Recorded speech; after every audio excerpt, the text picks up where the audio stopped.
Hello, my name's Victoria Holcomb, and again I'd like to talk to you about this awful government. For some reason, whoever voted universal credit in, honestly, what a poor performance. They call it, a scheme to get people back in work. Well, let me just explain what it is. It's actually a filter, which has a bloody great big gap in it, which allows hundreds of people to become homeless. If they've fallen out with, I don't know, say a manager of where they're supposed to be safe because he can't help but open his big mouth and he works for the local authority as a third party, and you just happen to waive your confidentiality and standards certificates in front of him, he tries to lie and say that he didn't stand there on camera doing that, explaining to me how, let me think, staff only are allowed in rooms, the other residents are not.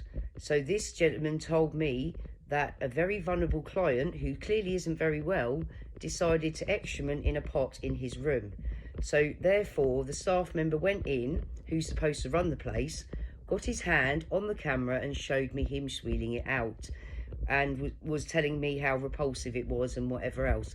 He also told me in the area where he lived and what he looks like. So to be honest with you, the council have tried to defend this man because he's their third party, and say that apparently the information was given to me by another resident.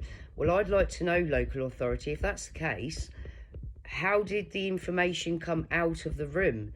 Because he told me he went and cleaned it up, which therefore means he has gone out of the room rather than put it in the report book and reported it to a member of staff above him, which is his manager. No, he's decided to gob off in front of all the other residents. He also decided to make a public show of me in the street. So I decided to show him my management certificates and my confidentiality and standards and safeguarding certificates. The man is a waste of time. The council decide to defend him. Universal credit has a very big gap in it. If you're unfortunate to find yourself homeless, universal credit does not pay for your accommodation. Neither does housing benefit. So where do they end up? The Catholic Church, having breakfast. It was very interesting to see where my large amount of tax money went last year, because it certainly isn't on the poor. And the gentleman who answered the phone at Universal Credit sounded like he was pissed the night before.